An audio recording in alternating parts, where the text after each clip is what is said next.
Hi hello నమస్తే welcome back to our channel. ఈరోజు మనము ఇంట్లోనే చాలా సింపుల్గా టేస్టీగా బఠానీ చాట్ని ప్రిపేర్ చేసుకుంటున్నాం. బయట కొనే పని లేకుండా ఇంట్లోనే ఇలా ఈజీగా ఒకసారి బఠానీ చాట్ని తయారు చేసి చూడండి. ఇంట్లో ఉండే వాళ్ళందరూ కూడా చాలా ఇష్టంగా తింటారు. ఇంకా ఈ చాట్ని మనం చాలా సింపుల్గా ప్రిపేర్ చేసుకోవచ్చు. ఈ టేస్టీ అయిన బఠానీ చాట్ని మనం ఎలా ప్రిపేర్ చేసుకోవాలి ఇప్పుడు చూసేద్దాం. అలానే మీరు నా ఛానల్ని ఫస్ట్ టైం చూస్తున్నట్లయితే ప్లీజ్ సబ్స్క్రైబ్ చేసుకోండి, అలానే లైక్ చేయండి. ముందుగా మనం ఈ బఠానీ చాట్ని ప్రిపేర్ చేసుకోవడానికి ఇలా ఒక కప్పు దాకా ఎండు బఠానీలు తీసుకోవాలి. ఇక్కడ నేను వైట్ కలర్లో ఉండే బఠానీలు తీసుకుంటున్నాను, మీరు గ్రీన్ కలర్ అయినా తీసుకోవచ్చు. ఇప్పుడు ఈ బఠానీలని ఇలా ఒక బౌల్లోకి వేసుకొని వాటర్లో వాష్ చేసేసి ఒక 5-6 గంటల సేపు నానబెట్టుకోవాలి. చూసారు కదా, ఇలా ఈ బఠానీలంతా చక్కగా నానిపోయిన తర్వాత ఇప్పుడు ఈ బఠానీలను ఇలా ఒక కుక్కర్లోకి వాటర్తో సహా వేసుకోవాలి. అలానే ఇందులోకి మరికొద్దిగా వాటర్ వేసుకోవాలి. అలానే ఇప్పుడు ఇందులోకి ఒక ఆలును వాష్ చేసేసి ఇందులోకి వేసుకొని మూత పెట్టేసి కుక్కర్ని మనము స్టవ్ మీద పెట్టేసి ఒక 3 విజిల్స్ వచ్చేదాకా ఉడికించుకోవాలి. ఇలా ఈ బఠానీ ఉడికే లోపల మనము మసాలా ప్రిపేర్ చేసుకోవడానికి కట్ చేసి పెట్టుకున్న అల్లం ముక్కలు, అలానే వెల్లుల్లి, అలానే పచ్చిమిర్చి, పుదీనా, కొత్తిమీర, కట్ చేసి పెట్టుకున్న ఉల్లిపాయ, వీటన్నిటిని ఇలా మనము మిక్సీ జార్లోకి వేసుకోవాలి. చూసారు కదా, ఇలా ఇవన్నీ వేసుకున్న తర్వాత ఇప్పుడు ఇందులోకి 1/2 టీ స్పూన్ దాకా జీలకర్ర వేసుకొని వీటన్నిటిని ఇలా ఒకసారి బాగా మెత్తగా గ్రైండ్ చేసుకొని పక్కన పెట్టుకోవాలి.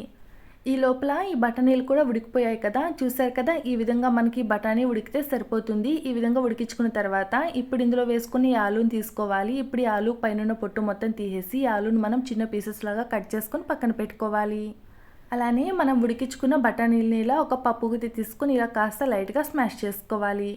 మరి ఎక్కువ మెత్తగా స్మాష్ చేసుకోకూడదు, ఇలా కాస్త లైట్గా స్మాష్ చేసుకుంటే సరిపోతుంది. ఈ విధంగా తయారు చేసుకొని పక్కన పెట్టుకుందాం. ఇప్పుడు స్టవ్ ఆన్ చేసుకొని ఇలా ఒక పెనం పెట్టుకొని కొద్దిగా ఆయిల్ వేసుకోవాలి.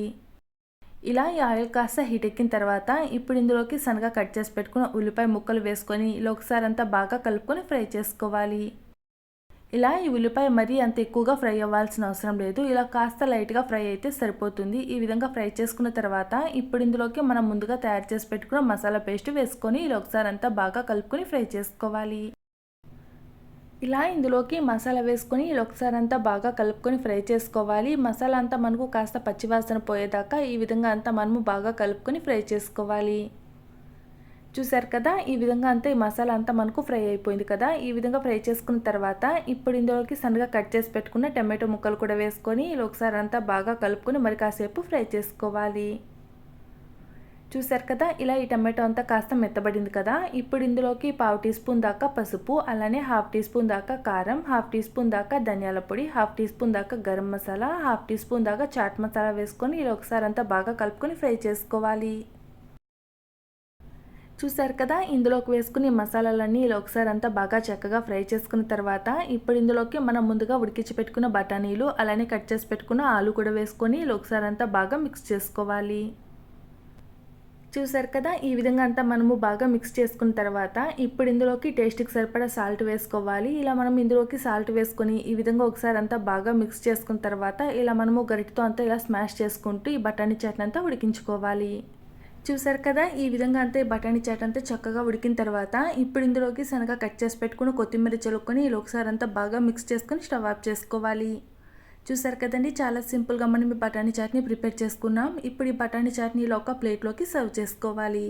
చూసారు కదా, ఇలా మనం ఈ బఠానీ చాట్ని ఒక ప్లేట్లోకి వేసుకున్న తర్వాత పైనుంచి ఇలా సన్నగా కట్ చేసి పెట్టుకున్న ఉల్లిపాయ ముక్కలు, అలానే కొద్దిగా కొత్తిమీర, నిమ్మరసం, క్యారెట్ తురుము, అలానే కొద్దిగా పెరుగు, అలానే ఇందులోకి సన్న కారపూస వేసుకుంటే మనకి ఎంతో టేస్టీగా ఉండే బఠానీ చాట్ రెడీ. చూసారు కదండి, చాలా సింపుల్గా టేస్టీగా ఉండే బఠానీ చాట్ని మనం ఇంట్లోనే ఈజీగా ప్రిపేర్ చేసుకున్నాం కదా. మీరు ఒకసారి ట్రై చేయండి, ఎలా వచ్చిందో కామెంట్ చేయండి.